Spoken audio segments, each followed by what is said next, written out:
Bupati Banyuasin Haji Askolani bersama Wakil Bupati Banyuasin Haji Slamet Sumo Sentodo dan Ketua DPRD Banyuasin Irian Setiawan melakukan safari Ramadan ke Kecamatan Talang Kelapa, Banyuasin.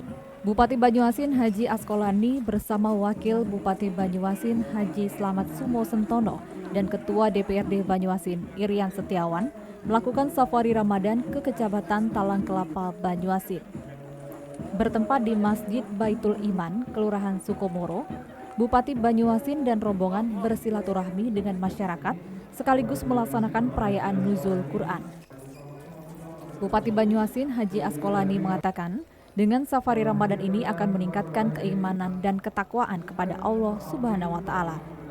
Pada kesempatan ini disampaikan program pemerintah Kabupaten Banyuasin. Mudah-mudahan dengan kegiatan safari Ramadan ini akan selalu menambah nilai-nilai, meningkatkan keimanan dan ketakwaan kita kepada Allah Subhanahu wa Ta'ala.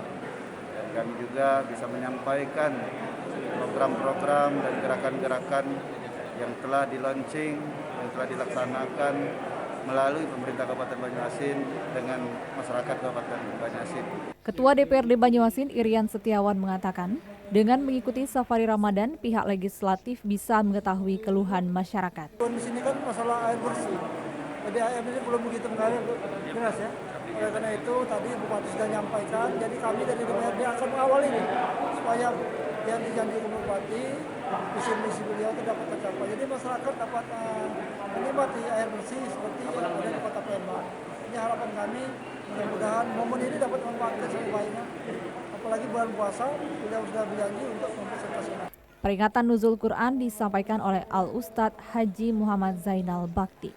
Indra, TVRI Sumatera Selatan melaporkan.